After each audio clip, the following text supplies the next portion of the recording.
네, 안녕하세요. 네, 오늘 크리스마스 이브나 마찬가지죠. 왜냐면 23일 저녁이니까. 그만큼, 다들 바쁜 시간, 또 식사 시간에 이렇게 또 시간 내서 오셔서 너무 감사합니다.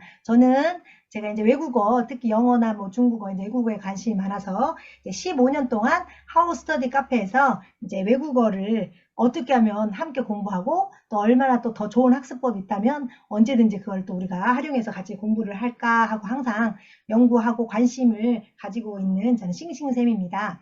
그러던 와중에 관심사가 같으면 다 모을 수밖에 없잖아요. 저희 하우스터디 카페에 저희 이제 그 메타인지 영어 학습을 가지고 이제 국가의 특허를 받으시고 이걸 직접 이제 개발하신 원장님께서 저희 하우스터디 카페에 오셔서 이 좋은 학습법을 많이 홍보를 하시기도 하고 또 직접 수업을 하셔가지고 저희가 이제 거의 한 5, 6개월 동안 수업도 해서 이제 아웃풋이 나오는 것도 제가 봤고 기존에 한 2년 정도 한 친구들 아이들 수준을 보고 제가 깜짝 놀랐어요. 초 5학년 아이가 고등학교 2학년, 3학년 수준의 지금 영어를 같이 공부하고 아웃풋하는 걸 보고 진짜 좋은 학습법이다. 이걸 같이 우리가 조금 뭐라고 할까요? 알리는 그런 사명감을 저도 가지게 되었어요. 그래서 오늘 이 좋은 거를 또 이렇게 저처럼 이렇게 알리려면 여러분과 같은 또 이렇게 우리 영어를 가르치신 분들도 같이 이걸 동참하시면 좋을 것 같아서 오늘 시간을 만들었고요. 저희 오늘 멘타 원장님이라고 제가 부르거든요. 저희 메타 원장님께서 여러분들에게 이제 설명을 하실 건데 참고로 메타 원장님은 이제 그 원격 그 모든 그걸 개발을 해가지고 이렇게 하시다 보니까 이 컴퓨터가 어마어마한 자료가 많이 들어있는데 화면이 이제 깨졌는데 그거를 수리하기에는 너무 귀중한 자료들이 많아서 어디에 맡길 수가 없으시나 봐요. 그래서 화면이 오늘 좀 안 나오는 점 양해 부탁드리겠습니다. 자, 메타 원장님 오늘 엑기스 강연 부탁드리겠습니다. 이상입니다. 네네, 오늘 크리스마스 이브고 하고 뭐 굉장히 지금 시간들이 없을 텐데 이렇게 귀중한 시간 내주셔서 이렇게 참석해 주셔서 정말 감사드리고요. 나름 그래도 좀 참석했다는 것 자체가 의미가 있는 시간이 될 수 있게끔 최선을 다해서 제가 어떤 설명을 해보겠습니다. 자, 오늘 시간이 많이 없으니까 빠르게 진행을 시작할게요. 메타인지 클래스 교수법이고요. 오늘 저희가 강의 내용은요, 메타인지 클래스 교수법. 자, 일단 대상은 저희가 잘하는 아이들은 어떤 수업을 해도 잘합니다. 그건 뭐 다 인정하시죠? 네. 근데 문제는 중요한 거는 아이들이 100명 있으면 잘하는 아이들이 몇 명일까요? 10명, 10명 내겠죠, 그죠?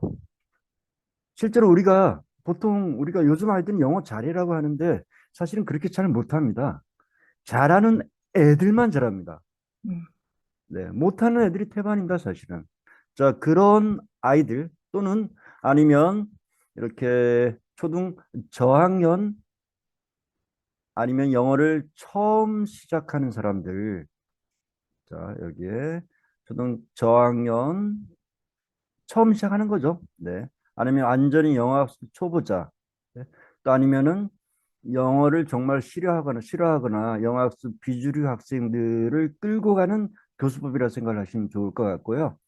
저렇게 뭐 상위권 학생들은 더 말할 필요가 없죠. 어떻게 하든지 애들은 다 해요. 잘합니다, 또. 네. 자, 근데 문제는 중요한 거는 제가 이 원격 수업을 처음 시작한 거는 코로나가 시작되면서 원격 수업을 처음 시작했거든요. 그때 당시에는 우리가 이렇게 원격 수업이라는 것 자체를 그냥 인강 보는 거 아니야? 이 정도의 개념일 시절이었단 말이에요. 그죠? 근데 가르치는 선생님들 입장에서는 가르칠 때마다 아이가 어느 정도 이걸 습득했을까에 대해서 굉장히 고민을 하잖아요. 그죠? 근데 대면 수업도 아니고 비대면 원격 수업을 해서 과연 어떻게 아이들을 가르칠 것인가에 대한 것이 사실은 굉장히 제일 큰 고민이 일단 다가서겠죠. 그죠? 그것도 뭐 예를 들어서 7세 초등학교 1학년, 2학년 아이들 데리고 수업을 한다. 만약에 초등학교 저학년 아이들을 데리고 수업을 해보신 아마 선생님들은 아실 거예요. 아이들이 얼마큼 집중력이 없고 컨트롤하기 힘든지를요. 그래서 일단은 제가 고민한 것은 내가 무엇을 가르치려면 교수법을 먼저 내가 생각을 해야 되는구나. 그래서 먼저 교수법에 대한 고민을 하게 되고 교수법 관련된 제가 서점에 가서 이제 책을 사서 이제 공부를 했어요. 서점 가고 찾은 책, 여러 가지 책들을 비교하다가 밥 파이크의 창의적 교수법이라는 책이 뭔가 좀 내용이 있을 것 같은 그런 어떤 생각이 들더라고요. 그래서 일단은 이 책을 사서 제가 일단 공부를 일단 했고요. 그러니까 그 내용은 이 창의적 교수법이라는 게 어떤 묘책이나 기법들 이런 것들을 모아놓은 것이 아니고 오히려 학습 능력, 기억력, 실용 능력을 증진시키는 방법 이러한 것들을 설명하는 거더라고요. 자, 그러한 어떤 실용적인 어떤 능력을 증진시키기 위해서 맞춰놓은 교수법이에요. 결국은 쉽게 얘기해서 사람들이 학습하는 것을 아이들이 학습하는 것의 어떤 능력을 향상시켜주는 어떤 그런 교수법이더라고요. 예를 들면 똑같은 일도 어떤 사람이 하는가에 따라서 결과물은 다르게 나오잖아요. 그죠? 자, 똑같은 어떤 주제의 어떤 그런 우리가 아이들을 가르쳐야 될 그런 어떤 주제의 어떤 학습 목표가 있다면은 어떻게 가르치는가에 따라서 또 그 결과물이 분명히 다를 거란 말이에요. 그렇죠? 거기에 대한 책인데 저 주요한 내용을 한번 볼게요. 밥 바이크의 5가지 법칙인데 이거를 한 1법칙도 참여하는 의미에서 저희 싱싱 원장님께서 한번 1법칙을 한번 읽어줘 보실래요? 네, 제1법칙, 어른은 몸집이 큰 어린 아이이다. 우리가 어린 시절 어떻게 배웠는지를 기억해보라. 유치원에서 했던 놀이들은 색칠놀이, 진흙놀이, 손도장놀이 등 대부분 손으로 직접 해보는 것들이었다. 아이들은 작은 경험을 통해 배우기 시작한다. 적은 경험을 가진 아이들이 배울 수 있다면 경험이 많은 어른들은 더 많이 배울 수 있을 것이다. 네. 자, 경험을 통해서 배운다는 거죠, 지금. 그죠? 자, 여기서 지금 첫 번째 키워드는 경험을 통해서 배운대요. 두 번째, 이 법칙은 혹시 지금 소리 되시는 분 한번 음소거 한번 해주시고 한번 읽어주실래요? 우리 지니아니님, 이지아님, 네. 아, 예. 네. 네, 이 법칙, 3법칙까지 한번 읽어줘 보실래요? 제2법칙. 사람들은 자신의 정보와 의견에 대해서는 논쟁하지 않는다. 강사인 내가 이것은 사실입니다. 라고 이야기하면 참가자인 당신은 아마 이렇게 말할 것이다. 자기가 옳다고 믿으니까 가르치는 거겠지. 하지만 당신이 자기 입으로 직접 그 사실을 말한다면 당신에게 그것은 단순한 정보가 아닌 사실이 된다. 이 법칙을 왜 이지아님께 이렇게 읽어보라고 했냐면 여기 써 있죠. 내가 직접 그 사실을 말한다면은 사실이 된다는 얘기예요. 내가 얘기했을 때, 들을 때가 아니고 내가 얘기할 때. 굉장히 어떤 학습법의 차원이 벌써 일단 틀리죠. 그죠? 3법칙도 한 번만 읽어주시겠습니까? 네. 제3법칙. 학습은 재미와 직접으로 비례한다. 이것은 농담이나 게임, 오락에 대해 이야기하려는 것이 아니라 학습의 즐거움은 참여에서 온다는 점을 이야기하는 것이다. 정보, 도구, 기법이 어떻게 쓰이냐에 따라 참가자가 학습에 능동적으로 참여하는 정도도 달라진다. 이는 결국 당신이 하는 일의 성과를 도와주고 문제 해결을 보다 쉽게 할 것이다. 네, 감사합니다. 이건 사실은 저희 세대 때는 뭐 지금 여기 계신 분들도 마찬가지일 거예요. 거의 뭐 선생님 판사하고 설명하는 거 듣는 게 뭐 거의 주 수업이었죠. 그죠? 전혀 다른 이야기죠. 그죠? 실제 학습의 즐거움, 직접 참여해서 아이디 할 때 어떤 그런 몰입감, 네, 이러한 것들 이야기하고 있는 것이죠. 자, 그다음에 사법칙을 한번 볼게요. 사법칙은 혹시 푸른 쌤님 네, 이제 한번 오셨어요. 읽어주실 어서 수 있나요? 푸른 오세요. 쌤님? 소리 좀 켜주세요. 학업시 네, 네, 다 네. 행동이 바뀔 때에만 학습이 이루어진 것이다. 교육의 초점은 당신이 무엇을 알고 있느냐가 아니라 당신이 알고 있는 것으로 무엇을 할 수 있느냐에 있다. 어떤 사실을 머리로만 이해하는 것과 개인적인 경험을 통해 정서적 확신을 갖는 것은 큰 차이가 있다. 제5법칙. 부유, 모유, 자부유. 엄마나 아빠가 안다 해서 아이도 알고 있는 것은 아니다라는 의미이다. 당신이 배운 것을 누군가에게 제대로 전달할 수 있을 때 내가 당신을 가르친 강사로서의 임무를 다한 것이다. 네. 여기서 지금 밥파이크가 지금 정의를 내리는 것은 저희가 아이들이 가르쳤어요. 그러면 그 아이들이 자, 그 가르친 걸 갖고 자, 사용하고 누군가에게 또 가르칠 수 있는 어떤 그런 경지까지 가야지 이게 진짜 가르친 거라고 지금 얘기를 하고 있는 거거든요. 우리의 기존적인 어떤 우리가 그냥 일방적으로 배워왔던 학습법과는 벌써 틀리죠. 그죠? 근데 이 책이 꽤나 오래전에 써진 책으로 알고 있어요. 네. 자, 그래서 결론적으로는 이래요. 읽은 것은 10%를 기억한대요. 읽은 것은. 들은 것은 뭐 그래도 한 20%를 기억하고, 네. 본 것은 직접 보는 거니까 30%를 기억하고요. 네, 현실감이 있죠, 그죠? 뭐 20%는 소리와 30% 차이는 듣는 차이냐, 시각 차이냐, 현실 차이냐 차이겠죠, 그죠? 네. 그다음에 듣고 본 것은 50%를 기억한대요. 뭐 우리가 뭐 이런 연주회, 공연회 같은 데 가서 직접 보고 들으면 훨씬 더 기억이 많이 남겠죠, 그죠? 그다음에 우리가 보고 들은 것을 다시 말을 할 때는 70%를 기억한대요. 그다음에 자, 우리가 말하고 행동한 것, 우리가 배운 것을 다시 말로 하고 행동으로서 하는 거예요. 자, 이것은 90%를 기억한다는 것이죠. 자, 결국은 우리가 학습한 다음에 다시 그 학습 내용을 가지고 누군가에게 말을 하고, 그리고 또 누군가를 가르쳐 보고 해야 된다는 얘기죠. 이게 밥 바이크의 5가지 법칙인데, 사실은 어떻게 보면 교수법인데, 왜 이건 어떻게 보면은 교수법이 아니고 학습 성취도를 위한 어떤 그런 방법이죠. 그죠? 근데 밥 바이크는 철저하게 이 학습 성취도를 위한, 여기에 맞춰서 교수법을 만들었던 거예요. 이해가 되시나요? 네. 자, 다음 2번째.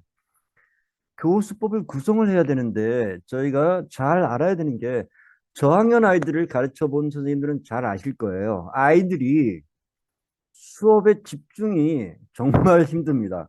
이거는 과학적으로 나온 얘기인데, 나이 곱하기 1분이 집중도랍니다. 나이 곱하기 1분. 네, 8분. 그럼 초등학교 1학년은 8세죠. 네. 이 아이가 정말 집중한다고 했을 때 8분이라는 얘기입니다. 8분. 집중도가. 몰입을 했을 때는 한 10분에서 15분까지 갈 수 있다고 얘기를 하는데, 일반적으로 나이 곱하기 1분이 아이들의 집중도구나라고 이해를 하시면 될 것 같고요. 그러면 자, 초등 저학년 아이들 데리고 수업할 때는 일반적인 수업 시 시작 후 10분 후부터 집중력 하강. 네. 직접 가르쳐 보신 분들은 알 거예요. 이렇게 공부하다가 애가 쭈르륵 나가요, 복도로. 화장실 가요. 쭈르륵 나가요. 교무실 가요. 자, 그러면 이 아이들 데리고 어떻게 교육을 시켜야 될 것인가의 문제인데, 자, 여기서 이제 교수법이 좀 디테일하게 나와야 됩니다. 이때부터는 스킬이 있어야 됩니다. 자, 이때 가장 좋은 방법은, 자, 이것을 위해서 제가 준비한 방법은 뭐냐면은, 자, 같은 어떤 그런 주제를 가르쳐요. 같은 주제를 가르친단 말이에요. 오늘 뭐, 1 더하기 1을 가르친다 그래요.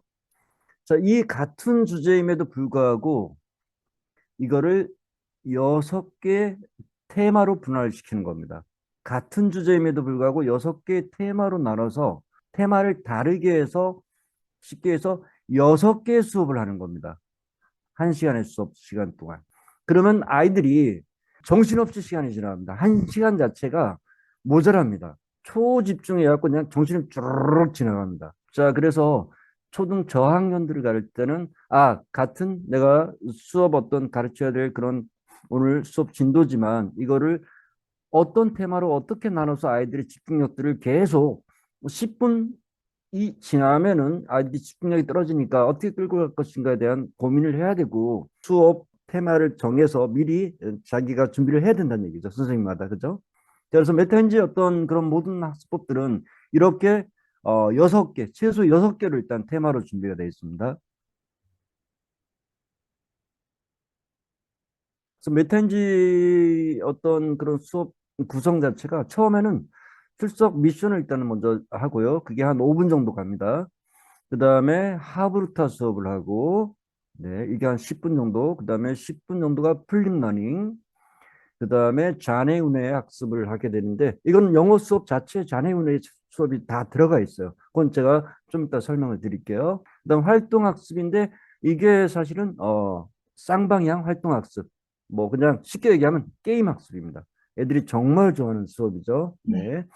그다음에 이제 거기서 조금 여유가 생기면은 교과과정 수업에 들어가는데 자, 여기서 처음 시작하는 애들은 이 수업이 아주 오래 갑니다. 이렇게 끝에. 음. 네. 사실 이 활동학습 수업만 가지고도 이 수업을 다 할 수도 있습니다. 네. 이 활동학습 자체에 벌써 또 테마가 또 몇 개 이상으로 나눠져 있기 때문에 그래요. 네. 이렇게 구성되어 있어갖고 아이들이 숨 쉴 틈 없이 그냥 수업이 아주 빠르게 진행됩니다. 자, 조금 전에 설명했던 건데 처음엔 출석 미션을 일단은 진행을 하고 다음에 보세요. 하브루트가 어떻게 하는 건지 한번 보여드릴게요. It is a windy day Virginia. 건마개처럼 level restaurant. It is a low major to bring the keys therapy. The river discharge into the bay tumble stage. I made your day 아이 한 yesterday 명이 dance free friend. 이렇게 처음에는 아이 한 명이 그 학습한 내용을 눈 감고 기억 인출하면은 한 명이 선생님 역할을 하는 거예요. 이 아이가 지금 이제 학생 역할을 하고 한 아이가 지금 선생님 역할을 하는 거예요. 봐주는 거예요, 이렇게. 네, 그리고 아이들이 10명이면은 여기 제 얼굴 나왔네. 좀 멍청한 얼굴 있죠? 이게 접니다. 네. 왜 이렇게 멍청하게 보이지? 잠깐만요. 저렇게 저렇게 멍청한 얼굴은 아닌데. 이제 조금 낫네요. 뭐야. 네. 저도 지금 사실은 아이들 수업하는 걸 지금 계속 지켜보고 있는 겁니다. 어쩔 수가 없어요. 선생님으로서는. 네. 아이들이 지금 어떻게 수업하는지 지금 계속 유심히 지켜봐야 되기 때문에 그렇습니다. 자, 이게 하브스타 수업이고, 그다음 플립러닝 수업은 아이들이 미리 일단은 저희 미션에 미리 수업을 해오게끔 돼 있어요. 그러면 아이들이 이렇게 자, 김민아 선생님 먼저 네. 일단 설명하세요.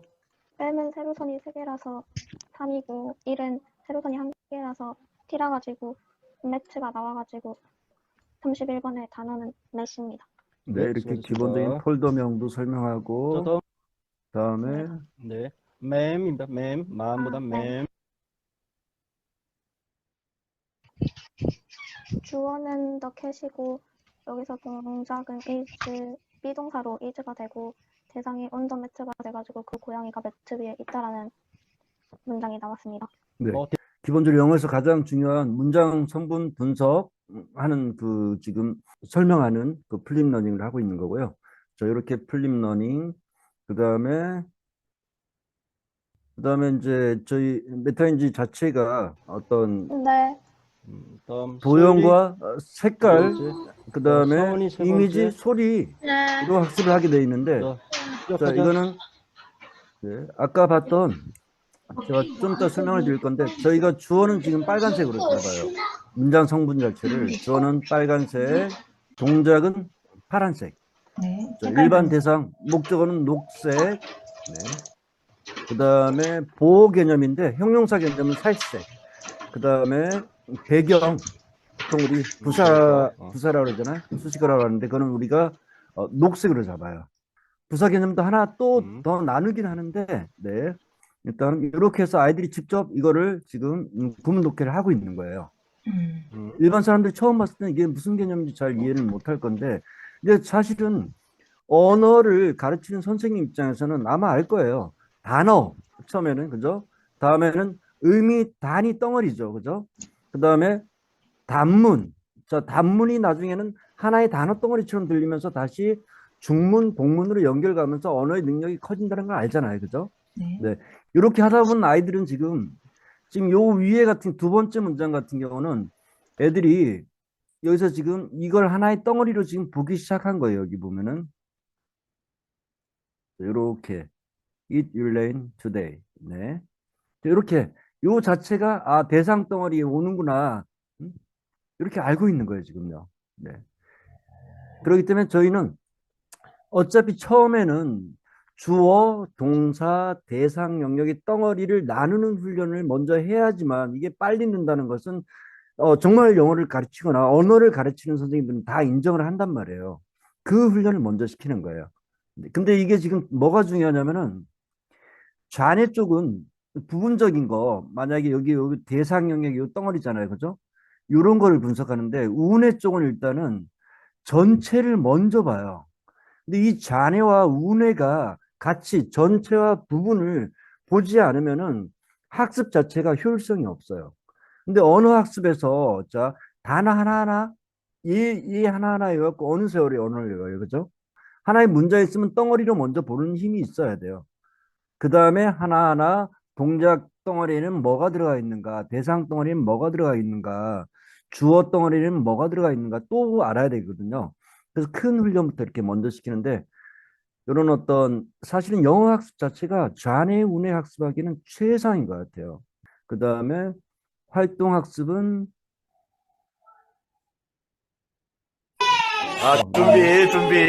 준비하시고 자 시작합니다. 자 시작.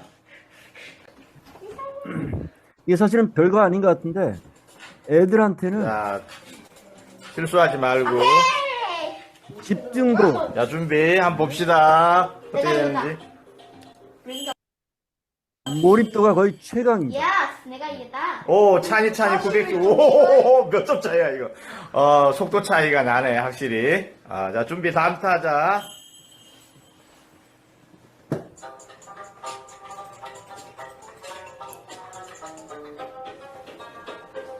누굴 거야? 내가 이겼어. 이거 네가 이겼다. 나 졌다, 내가 이겼다. 왜? 나 오 틀렸다. 자 마지막 하나 틀려고. 자 마지막. 틀려라. 자자자자자. 준비. 다시 한번 공유를 할게요. 집중도 몰입도 차에서는 아이들이 이렇게 활동 학습 자체가 굉장히 큰 임팩트가 있는데 어느 정도냐면 아이들이 지면은 자기 모르게 눈물 쪼르륵 흘립니다. 눈물 쪼르륵 흘려요. 이기면은 난리가 나고요. 그리고 어떤 아이는 이기려고 우리 자판 이제 학습 게임이 있거든요. 그걸 막 3일 동안 밥도 안 먹고 치는 애도 있고 정말 애들이 어떠한 이런 어떤 선의의 경쟁을 통한 어떤 그런 활동 학습은 정말 애들을 따라갈 수가 없더라고요. 네. 다음 교과과정 학습을 보여드릴게요. 교과과정 학습은 사실 우리나라 교과과정이 굉장히 잘 되어 있습니다. 이렇게 차례 그 수준에 맞게끔 수업 진도를 올라가게끔 그렇게 되어 있거든요. 자, 그럼 지금 공유돼 있죠? 네네. I usually watch sports on TV. 네. 지금 이게 사실은 우리나라 누구나 회원가입하면 누구나 다 이용할 수 있는 그런 영상이에요. 중학교 3학년 과정까지 일단은 영상으로 교과전들이 다 나와 있거든요. 물론 이제 제가 여기다가 이렇게 나름 좀 작업을 하긴 했는데 이걸 가지고 이제 쓰는데 사실은 아이들이 우리가 언어를 배운다는 게 물론 이제 저 같은 경우는 아이들한테 그냥 한국말을 보고 바로 영어로 말해라 이 과정은 바로 가진 않아요. 우리나라 말을 먼저 주어, 동사, 대상, 배경이 뭔지 먼저 분석을 한 다음에 그 다음에 그 상황을 머리에 떠올려서 영어로 바꾸는 훈련을 시키거든요. 근데 이렇게 해서 뭐 500개, 1000개, 2000개, 3000개 됐을 때 애들이 말이 안 될 일이 없죠. 그죠? 근데 중요한 거는 우리나라 사람들이 우리나라 말을 굉장히 잘함에도 불구하고 우리나라 사람들조차도 우리나라 말 문해력이 떨어진다는 거예요. 우리나라 말 놓고요. 주어, 동사, 대상, 배경 구분해 보세요 하면은 잘 못합니다. 웃을 일이 아니고 실제로 성인들도 잘 못해요. 네. 네. 근데 영어는 이상하게 아주 그 훈련을 하기가 좋아요. I usually watch sports on TV. Oh, are you interested in sports? What's your favorite sport? Oh, are you interested in sports? What's your favorite sport? 네. 이렇게 해서 일단 6개 테마인데 사실은 그 테마가 더 많아요. 아까 얘기했듯이 활동 학습만 들어가도 1시간이 넘게 걸릴 수도 있어요. 예. 그 다음에 자, 근데 제가 처음에 얘기했죠. 원격 수업을 할 수밖에 없는 코로나 시작되면서 원격 수업을밖에 할 수밖에 없는 상황이 되었었다고 그죠? 그래서 일단은 제가 원격 수업에 대한 어떤 여러 가지를 검토하다 그때 처음 본 게 미네르바 스쿨이었죠. 그 전에는 사실 저도 미네르바 스쿨을 몰랐고요. 전혀 그럴 기회가 없었던 것 같은데요. 아니라고 답할 확률이 높겠죠. 그냥 전무하다고 생각을 해요. 당장 현실에서 바로바로 쓸 수 있는 그런 건 아니거든요. 침묵도 하나의 대답이 아닐까라는. 네. 정말 많은 도움이 된 것 같습니다. 저는 미네르바 대학교 이제 4학년에 재학 중인 임지엽이라고 하고요. 미네르바 대학 학생들은 4년간 전 세계 7개국을 돌며 수업을 듣습니다.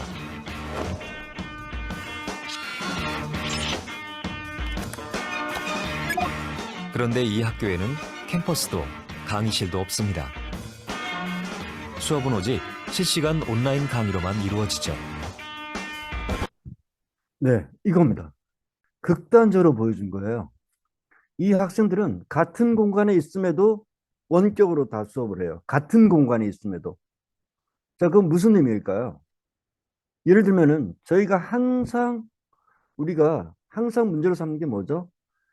시간과 공간의 제약이죠. 그죠? 네. 시간과 공간의 제약을 없앤 거예요. 자, 그럼 시간과 공간의 제약을 없앴다는 건 어떤 의미가 될까요? 지금 뭐 공부방을 준비하시는 분도 계실 거고 하시는 분들도 계시겠지만 실질적으로 지금 학원에서 공부방에서 가장 큰 그런 고민거리가 뭘까요? 일단 가르쳐야 되니까 교수법이 있어야 되겠죠. 그렇죠? 그러면은 교수법이라는 건 크게 당연히 티칭 가르쳐야 되고 다음 코칭으로 나눈단 말이에요. 그죠? 여기 하나 더 합치면 뭐가 있을까요? 자, 티칭 플러스 코칭 플러스 하나가 더 있어야 돼요. 혹시 아시는 분 계신가요? 싱싱 원장님 혹시 아세요? 뭐 관리를 해준다. 맞습니다. 관리입니다. 관리예요, 관리. 관리가 사실은 제일 커요. 이 교육사업도 사실은 서비스업이기 때문에. 근데 이 교육사업은 손님이 2명입니다. 아이 하나, 학부모님 하나. 엄마. 네. 둘입니다. 내가 아무리 잘 가르치면 뭐예요? 아이들이 없으면 하나도 못 가르치는데요. 그죠? 그러다 보니까는 실제 공부방이라든가 학원을 하시는 분들은 티칭 신경 써야지, 코칭 신경 써야지, 그 다음에 관리가 제일 큰데 여기에 또 신경 써야지. 이거 3개 하다 보면은 뭐 거의 그냥 살아야 돼요. 네. 근데 원격 수업에서는 어떤 점이 좋냐면은 만약에 예를 들면 아까도 얘기했지만은 자, 교수님은 저기 북극에 있어요. 학생들은 남극에 있어요. 수업이 됩니다. 그리고 또 아이들만 모아갖고 어디 뭐 정말 어느 분야에 잘하는 분한테 쭉 가서 수업 받을 수도 있어요. 그죠? 자, 이게 원격 수업의 파워예요. 그리고 앞으로 점점점 미래교육이라고 제가 하는 이유는 자, 그러면 이러한 강력한 이점을 갖고 있는데 예를 들면은 학교 왔다 갔다 하는 시간, 학원 왔다 갔다 하는 시간을 전략해 줄 수 있어요. 그 시간에 공부를 다 끝내버려요. 그리고 선생님도 내가 학원에 왔다 갔다 할 시간에 뭐 한두 과목을 끝내버려요. 이러한 막강한 그런 힘을 갖고 있는데 미래 교육이 안 될 수가 없겠죠. 그죠? 그래서 기존적인 우리 전통적인 방법은 학원에서 티칭, 코칭을 가르치고 당연히 교수법이 필요로 해요. 그리고 또 다음 그나마 조금 진보된 상황에서는 요즘은 뭐 인강을 듣게 한 다음에 자, 코칭을 들어가든 아니면 스마트 학습기를 쓰게 난 다음에 자, 코칭을 하든 자, 그렇게 해요. 근데 어찌됐든 간에 지금 코칭들이 들어가요. 코칭. 그래서 교수법은 반드시 필요로 해요. 그러면 자, 관리에 대한 영역이 자꾸 시간 내기가 쉽지가 않단 말이에요. 그죠? 근데 만에 하나 원격 선생님이 하나 있어요. 전문적인 원격 선생님이 있어요. 그러면은 학원에 또한 가장 큰 문제는 뭐냐면은 아이들이 한 번에 딱 클래스를 맞춰서 오지 않는다는 거예요. 한 명 띄엄띄엄 오는데 얘들 때문에 반을 만들 수도 없고 뭐 적절한 반이 있으면 바로 붙이면 되는데 그게 쉽지가 않다는 거죠. 그죠? 근데 원격 수업 만약에 선생님이 한 분이 있어요. 그리고 얼마든지 클래스들이 개설돼 있어요. 어떤 클래스든. 그러면 학원 공부방에서는 원격에다가 티칭 코칭까지 맡겨버리고 관리만 해주면 되겠죠. 그죠? 이런 장점이 있어요. 네. 자, 근데 이런 어떤 강력한 어떤 미래교육의 어떤 그런 미래교육의 대안인 원격 수업의 한 가지 치명적인 어떤 그런 문제점은 아무래도 대면 수업에 비해서는 만약에 정말 진짜 원격 수업 스킬이 없을 때는 그 효과가 떨어진다는 거죠. 아이들이 그냥 줌 화면 꺼놓고 안 들어옵니다.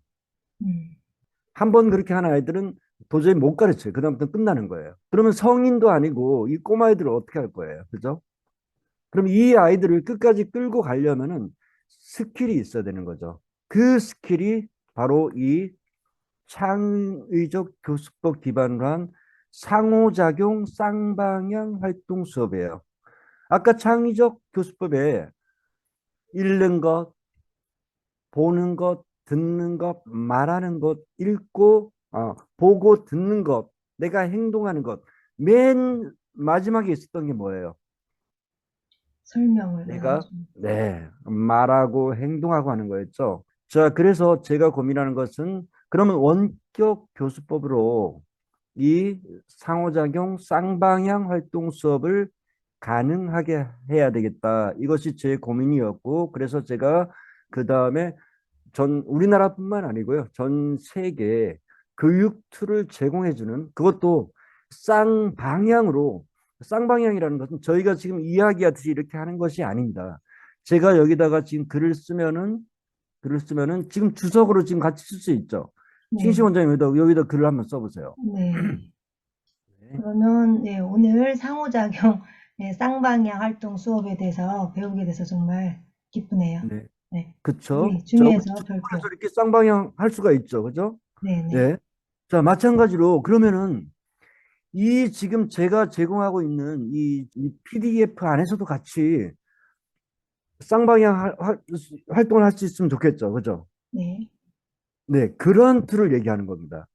그러한 어떤 쌍방향 학생들과 같이 이 툴 안에서 같이 쌍방향 활동 수업을 할 수 있는 툴들을 제가 이제 고민을 하고 제가 거기에 대해서 찾기 시작했고요.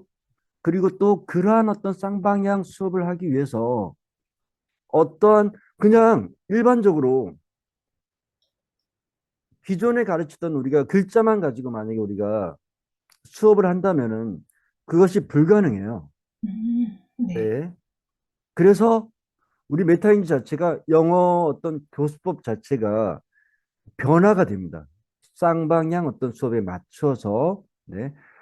근데 아니죠. 원래는 이 방향으로 일단 먼저 맞췄었는데 그게 또 잘 맞았고요. 쌍방향 수업에. 네.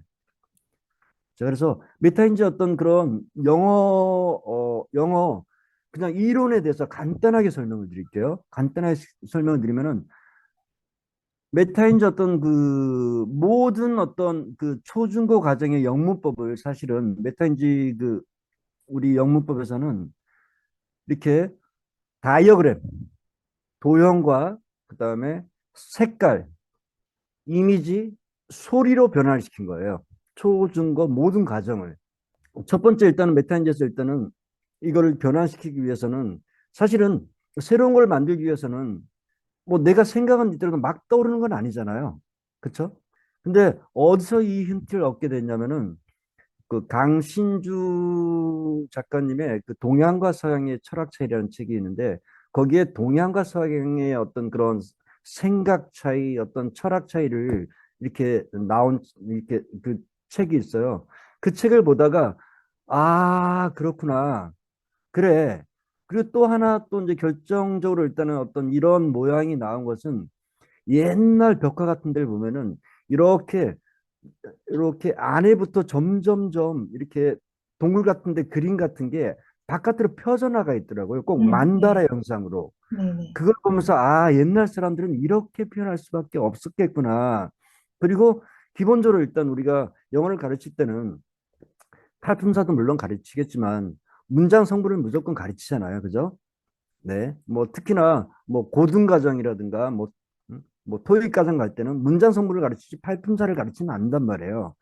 그것을 접목하니까 딱 이렇게 생긴 거예요. 가운데가 주어, 주인공, 그 다음에 주인공이 하는 동작, 네, 주인공이 동작, 그 다음 나가면서 쭉 그냥 계속 그 다음에 주인공의 동작이 있으면 당연히 닿는 대상이 있어야 되겠죠. 네. 대상을 동작을 받는 대상. 네. 자, 그리고 그 다음에 이제 시공간적인 배경을 나타내면 되겠죠. 딱 이렇게 돼 있더라고요. 자, 근데 이거를 왜 이렇게 원형을 했을까요? 기존의 어떤 구문론 자체가 기존의 구문론 자체가 이렇게 쌍방 이렇게 대칭 형상이 안 돼서 한계점이 많아요. 근데 이렇게 대칭으로 하니까는 어떠한 문장도 이 안에 다 들어올 수가 있더라고요. 그래서 자, 가운데가 지금 주인공이에요. 주인공, 다음에 동작, 동작을 받는 대상, 그리고 시공간적인 배경. 이게 그냥 전 세계 모든 언어의 구성 요소가 이렇게 생겨 있는 거예요. 이렇게 생겨 있는 거예요. 우리나라 동양 같은 경우는 가운데 주인공은 물론 먼저 말을 해야 되겠죠. 먼저 말을 하고, 그 다음에 우리나라 동양적인 사상은 모든 결과물은 보이지 않는 어떤 그런 구성 요소, 보이지 않는 어떤 그런 관계에 의해서 인과관계가 나온다는 생각을 해요. 그래서 배경을 먼저 봐요. 이렇게. 나는 아침에, 그리고 배경에서 안으로 들어오는 구조예요. 바나나를 먹었습니다. 이렇게요. 근데 영어는 과학적인 시각이다 보니 얘들은 보여지는 것만이 진실이라고 생각을 해요. 그래서 자, 그냥 이 형태 그대로 I ate a banana in the morning. 이런 식으로 나왔어요. 그러니까 영어가 이 구조로 보니까는 너무 쉬운 거예요. 여기서 나가면서 그냥 그대로 자, 그대로 보여지는 대로 얘기를 하면 되니까는요. 네. 자, 이렇게까지는 됐어요. 완성이 됐어요. 자, 완성이 됐고, 그 다음에 저희는 아이들과 함께 이제는 자, 이걸 가지고 뭘 할 거냐면 쌍방향 활동 수업을 해야 되겠죠. 자, 이 이미지를 이렇게 바꾸는 거예요. 이렇게요.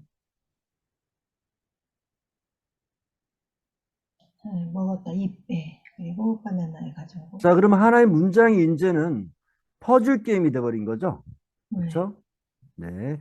그래서 저희가 아이들한테 문법 설명할 때 팔품사는 여기 들어가는 하나의 레고 블록 조각이고, 자, 문장의 구성 요소가 레고의 큰 틀이다. 그 틀에다가 팔품사들을 집어넣는 거다. 응? 쉽게 얘기해서 어떤 퍼즐 게임 하는 것이 영어 문장을 만드는 게임이다. 이렇게 설명을 해줘요. 뭐 사실은 그게 맞죠. 왜냐면은 언어라는 게 만약에 배우기 어렵다면은 서로 간 소통이 안 되니까 굉장히 사회적으로 혼란이 생기잖아요. 언어는 어떻게든지 쉽게 배워야 되잖아요. 그렇죠? 자, 이렇게 된 게 지금 저희 메타인지가 특허까지 이렇게 해서 받은 건데 알고 보면 단순하죠. 그죠?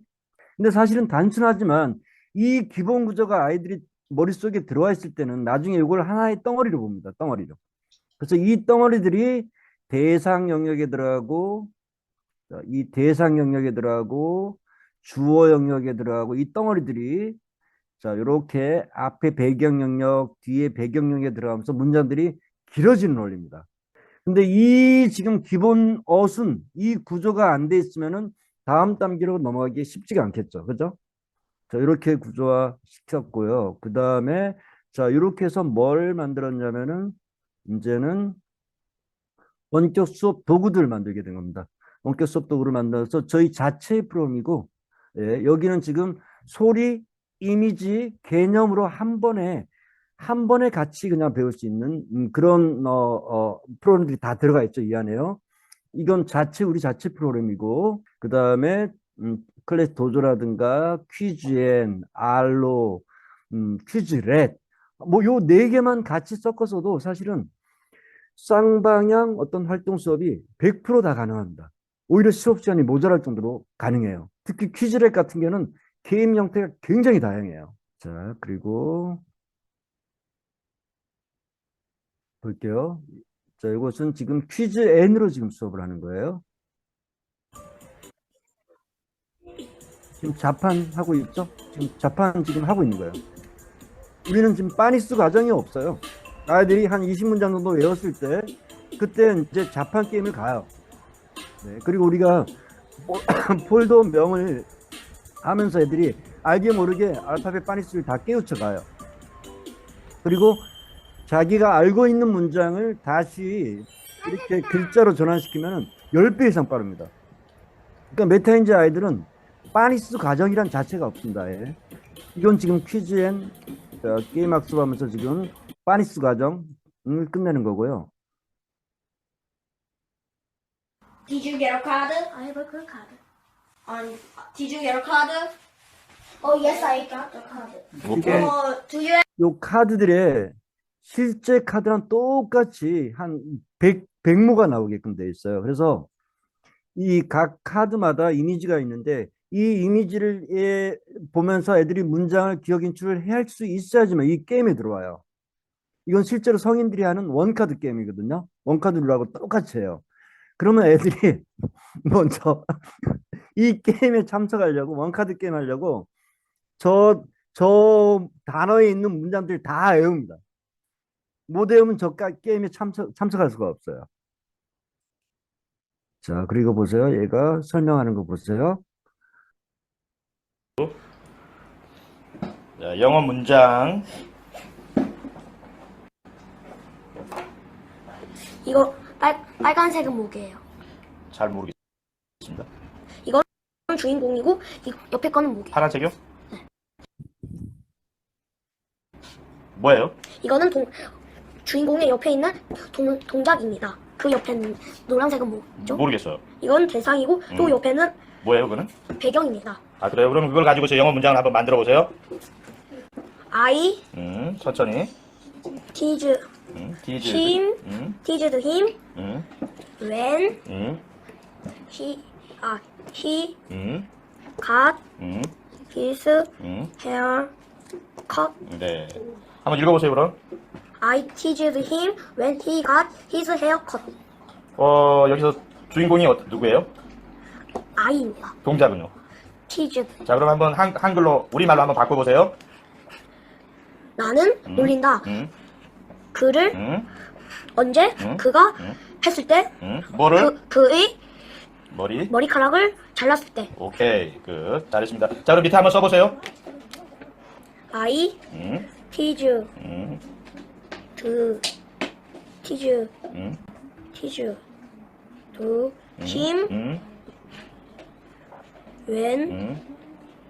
when he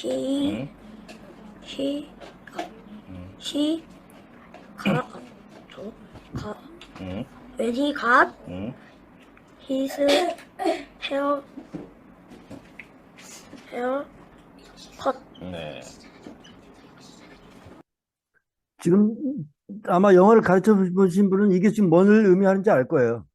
아마 언어를 가르쳐 보신 분들은 아, 저렇게 문장 성분을 구조화시켰구나. 그래서 저렇게 게임식으로 하고 있구나라는 것을 아실 거예요. 아마 제가 설명을 하지 않더라도요. 그러니까 문장 구성 성분을 저렇게 그 다이아그램으로 일단 잡아놓은 게 저희 메타인지 학습법의 주예요. 그리고 실제로 저 다이어그램만 머릿속에 박혀도 사실은 영문법이 50%는 끝났다고 봐야 돼요. 솔직하게 얘기하면. 무슨 말이야 하는 선생님이 오히려 이상하다고 봐야 돼요. 문장 구성 성분을 먼저 숲을 보는 게 가장 중요해요. 자, 그랬을 때 아이들이 요거는 지금 시간 관계상 요 얘만 볼까요? 지금 이 아이가 2분 50초 동안 Hindi dapat dito ako magtuturo sa niyo matahagok dito tapi halipat dito sa tintudabe 하루까지 아니면요 대디아디테데 얘가 지금 2분 50초 동안 100개 문장을 암송하는 거예요. 우리 메타인지 100문장요. 네. 이건데 7세 아이예요. 7세 아이. 근데 2분 50초라는 건 시간으로 따지면은 120초, 170초예요. 170초 동안 얘가 100개 문장을 외운다는 것이죠. 근데 170초면은 한 개 문장을 1.7초에 한 개 단어도 아니고 문장을 외우고 있는 거예요. 문장을.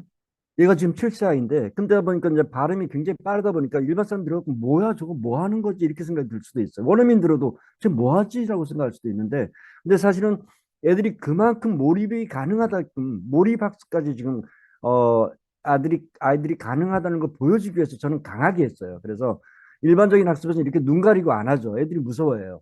무서워하는데 저는 제가 직접 가르치다 보니까는 제가 가르치는 아이들은 다 이렇게 눈 가리고 나중에 뭐 하루 2강씩 가르쳤을 때 학습 일수 50일 지나면은 애들은 눈 감고 3분 안에 저렇게 문장을 줄줄줄 외워야 돼요. 그다음에 메타인지 강사 선생님들이 필요로 하는 역할은 뭐 큰 부분은 없습니다.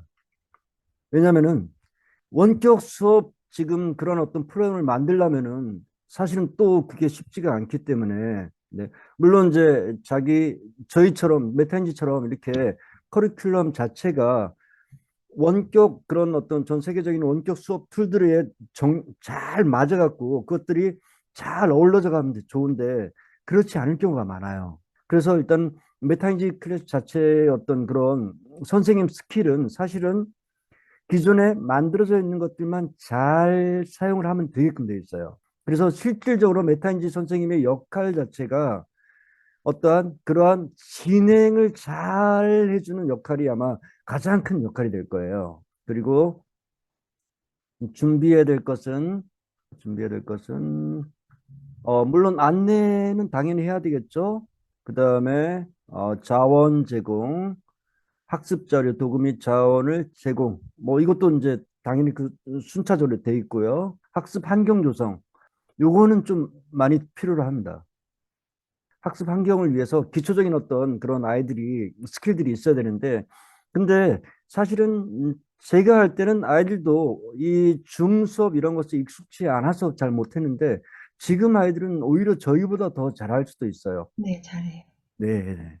뭐 잠깐만 가르쳐 주면 또 잘할 수 있더라고요. 네. 그렇게 돼 있고, 그 다음에 진행은 설정된 학습 프로세스 맞춰 그냥 수업 진행하면 되고요. 그 다음에 가장 중요한 게 이렇게 수업에 적극적인 어떤 학생들이 어떻게 수업을 하고 있는지, 집중도는 어떤지, 아이들의 학습 성취도 어떤지, 이러한 어떤 관찰이 제일 필요하고요. 그 다음에 이제 학부모들에게 정기적으로 일단은 어떤 뭐 일주일에 한 번이든 열흘에 한 번이든 피드백들은 줘야 되겠죠. 그 다음에 이제 어떤 이런 관리적인 부분이 가장 중요합니다. 자, 그래서 일단 결론은 메타인지 클래스의 어떤 교수법 자체는 여러 가지 어떤 부분들을 감안을 했지만 첫 번째로 미래의 어떤 그런 원격 수업, 미래 교육 원격 수업을 위해서 준비가 돼 있고 거기에 맞추어서 저희가 교수법들이 진행이 돼 있고 다음에 이러한 것들을 선생님들이 다 만들어서 하기엔 너무너무 힘들기 때문에 그냥 활용법만 숙지하면은 실질적으로 어떤 메타인지 선생님의 역할을 할 수가 있다는 얘기죠. 나머지적인 부분들은 그 안에 이미 다 이렇게 짜여져 있습니다.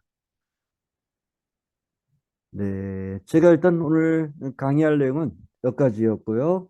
물론 이제 오늘 강의한 내용으로 해서도 다른 어떤 수업에 접목을 해서 많이 응용을 하실 수 있을 거예요. 근데 만약에 저희 이제 메타인지 선생님을 희망을 하시거나 하시는 분들은 제가 이러한 어떤 툴들을 어떻게 활용하고 어떻게 이용하고 그리고 가장 쉽게 아주 빠르게 그러한 모든 것들을 사용할 수 있는 것들은 제가 또 별도로 또 제가 지도를 해드리죠. 네, 제 강의는 이만 마치겠습니다. 시간 딱 맞춰서 마쳤네요. 혹시 질문 있으신 분 계실까요? 아무도 질문이 없으신가요? 궁금하신 거 조금 여쭤보시고요. 네, 또 제가 또 설명을 드리도록 하겠습니다. 간단하게. 저희 타라리자님, 예, 궁금하신 거 있으시면 예, 물어봐 주시죠. 뭐 이미 이제 알고 있는 내용인데 이제 이걸 그러면 내가 이거를 빨리 그러면 배워서 내가 직접 수업에 적용을 할 수 있냐? 이것도 궁금해 할 것 같고 얼마큼의 시간을 거쳐서 그러면 내가 이거를 빨리 익숙하게 배워서 적용할 수 있는지도 궁금하실 것 같고요. 푸른생님 한 명 켜셨으니까 소리 좀 켜주시고요. 예, 여쭤봐 주세요. 네, 이거 질문 하나는 학생들이 수준이 다 같은 경우에만 가능한 건가요? 그게 궁금하고요. 같은 시간에 무학년제로 할 수 있는 건지 아니면 수준별로 하는 건지. 네. 일단은 저희 메타인지 어떤 연구법 자체가요. 물론 모든 연구법들 다 다르고 있지만 개념이 조금 틀려요. 저희는 일단은 저희 학습법은 일단은 그 내가 정확하게 원어민 감각으로 받아들여서 말을 시키는 그런 훈련이거든요. 근데 그 과정에서 기존의 어떤 저희가 사실 지금 아직까지도 배우고 있는 영문법 자체가 일제 강점기에 들어온 영문법이란 말이에요. 저희는 그것과는 자, 유사한 점도 많지만 또 틀린 점도 좀 있어요. 그래서 학년의 개념이 어떤 물론 수준 차이는 있을 수도 있겠지만은 처음에는 같이 시작하는 게 좋다고 생각하면 좋을 것 같아요. 저는 이제 제가 네. 옆에서 좀 본 저기로는 이번에 이제 저희가 하우스터디 카페에서 많은 수업을 지금 열어봤거든요. 그러니까 여기에서 일단 처음 입문을 할 때는 초등학생이 필요한 초등 과정의 100문장을 먼저 시작을 한단 말이에요. 그러니까 그거를 일단 초등 문장을 이게 접해야 하니까 제가 생각할 때는 우선 좀 기초부터 처음 같이 공부할 친구들 이렇게 모여서 학년은 초등학교 대상이면은 기초고 처음부터 좀 다지고 싶다 하는 친구들은 다 커버가 되는 것 같고요. 그리고 나서 이게 끝나면 중등 과정으로 넘어가거든요. 이제 그럴 때 어느 정도 이제 중등 과정을 모집을 할 때는 그 초급보다는 좀 어느 정도 수준이 있는 뭐 초등학교 고학년이나 중학교 1, 2학년들 중을 대상으로 중등을 가면 되잖아요. 그래서 제 예, 생각에 중등 과정은요, 저 네, 중등 영문법이 또 따로 있고요. 중등 네, 영문법 100일이라고 일단 얘기는 하는데, 네, 근데 그 100문장이 끝난다면 하루 10문장씩 중등 아이들은 나갈 수가 있거든요. 네. 뭐 100일 특강으로 해갖고 일단 갈 수가 있겠죠. 그러니까 의외로 학년은 조금 많이 파괴되더라고요. 학원하고 좀 좋은 점은 저희가 가르치는 입장에서 좋은 게 학년을 어느 정도 파괴하고 카바를 다 하면서 이제 게임을 같이 가니까 그거를 가지고 그냥 이렇게 좀 전체적으로 실력이 좀 있는 애들은 쉽게 그걸 빨리 끝내고 좀 이제 기초인 더 이제 실력이 없는 아이들은 조금 처음엔 좀 더디게 가겠지만 이게 다 어우러져지더라고요. 그 안에서 시간 그 6개 테마. 수어법 자체가 이렇게 눈 감고 통함기를 하든 아니면 폴더명을 보고 영어로 말을 하든 아니면 한글을 보고 영어로 전환을 시켜서 말을 하든 이런 계속 아웃풋 훈련이에요. 그래서 일반 학원이랑은 그 개념이 좀 틀려요. 잘하는 아이들도 한국 문장 딱 떡 내주고 영어로 말해봐봐 하면 쉽게 나오지가 않거든요. 그러니까 학습법 자체가 아이들이 실제 학습하는 학습법 자체가 틀리기 때문에 그 개념은 없어도 될 것 같아요. 네, 또 다른 질문 없으실까요? 네, 타라리아진. 네, 그 수업, 아니, 선생님이 이제 배워야 될 그 학습 툴 같은 것들을 교육을 시키는데 그 과정은 어느 정도 시간이 걸릴까요? 빠르신 분들은 한 이틀이면 되고요. 이틀이요? 네네네. 근데 네. 이 원격 수업 스킬도 사실은 굉장한 스킬이거든요. 지금 원격 수업 해갖고 편안하게 생각을 하잖아요. 이 스킬도 사소하지만 좀 많은 그런 어떤 디테일이 필요해요. 근데 그러려면은 숙련 기간이거든요. 그래서 일단은 실수할 수 있다고 생각을 하는데, 근데 또 어려운 과정은 아니니까 저희가 이제 그 빠르신 분들은 한 이틀, 2회 정도, 그다음에 조금 더 하셔야 될 분은 3회, 4회 정도 하고 어느 정도 스킬이 인정이 됐을 때는 그때는 저희가 실습까지 시켜드리죠. 아, 실습은 어떤 실습을? 실습은 아, 그 수업 전체를 네, 하는 거예요? 실습은 제가 설명을 드릴게요, 원장님. 저희가 이제 하우스터디 카페 내에 어쨌든 언어가 관심 있어서 다 들어오신 분들이잖아요. 그렇기 때문에 그 무료 수업식으로 이거를 선생님은 선생님대로 한번 그러니까 뭐랄까 실습을 해볼 수 있는 거고 그 아이들이나 엄마들은 저희가 또 좋은 게 수업을 아이하고 엄마가 같이도 들어와서 할 수 있는 그런 시스템이에요. 그러니까 그거를 제가 볼 때는 한 4주 정도를 실습을 할 수 있는 선생님한테 그 기회를 주고 아이들은 또 아이들에게 우리가 이걸 또 활용도 할 수 있고 접할 수 있는 기회도 줄 수 있어서 자연스럽게 뭐 우리가 뭐 자격증 따가지고 어디 실습할 때는 속된 말로 어디 가서 막 교육비도 내고도 우리가 실습을 하잖아요. 근데 그거를 자연스럽게 제가 카페 안에서 지금처럼 해오듯이 모집하는 거는 인원 많이 없어도 되거든요. 뭐 대여섯 명만 들어와도 실습하는데 전혀 문제 없으니까 대여섯 명 그 시간에 제가 모집하는 건 무료니까 아이들은 또 언제든지 올 수 있어요. 그래서 실습까지 맞춰 놓으면 곧바로 현 수업 개강을 하면 곧바로 수업에 투입이 되시고 그리고 나서 곧바로 수익화가 됩니다. 왜냐하면 수업을 하셨으니까 거기에 대한 수업 강의 비용이 우리가 드리겠죠. 그 원장님이나 아니면 그 수업을 열어가지고 이제 교육을 받은 교육비에서요. 예, 그리고 강사 그 수료증이라든가 강사 자격증 이런 부분들은 지금 싱싱 원장님께서 저변 확대가 일단은 목표니까 먼저 해야 되니까 무료로 하자 그래서 제가 예 알겠습니다 하고 일단 무료로 하기로 했어요.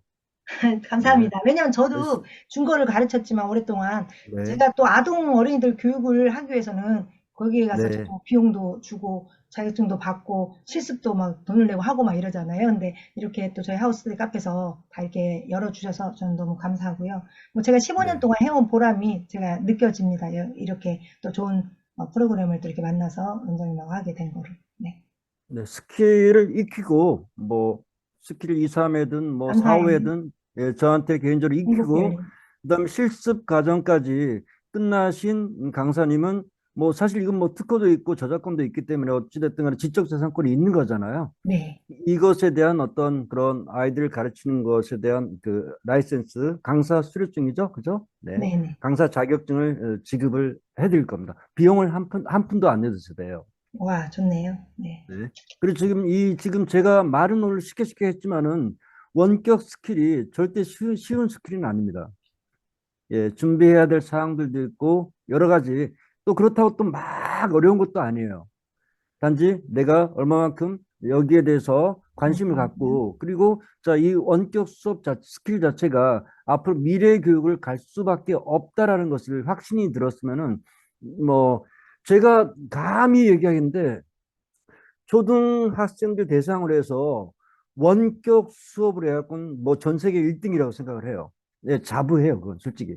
저도 생각에 일단은 네. 뭐 수업 자체 지금 이 메타인지 강사를 한다 하면 저부터도 제가 사실 중고 선생이잖아요. 그런데도 불구하고 저는 여기에서 이걸 가르칠 용의가 있어요, 아이들에게. 왜냐하면 워낙 원격 툴이 너무 잘 돼 있고 여기에 있는 모든 것들이 다 갖춰 있는 거라서 지금 이미 영어를 잘하신 선생님들도 많지만 그 영어라는 게 아이들 초등 이런 그 과정은 꼭 영어 선생님의 어떤 실력도 실력이지만 아이들하고 어떻게 같이 잘 관리하고 이렇게 놀아주면서 그거를 이렇게 격려시켜 주는 것도 중요하잖아요. 근데 그런 툴이 없이 내 수준으로만 한다면 저도 감히 해볼 엄두가 안 날 것 같은데 이런 기본 툴이 있고 이 안에 모든 재료가 있는데 그걸 그냥 아이들에게 같이 이끌어주는 그 과정이잖아요. 그렇다면은 저도 제가 해볼 수 있을 만큼 여기 계신 분들도 전문 영어 강사님이 아니시고 영어를 좋아하고 항상 영어를 계속 공부해야 되잖아요. 우리 평생. 그럴 분들이면 언제든지 여기에 오셔서 이걸 배워서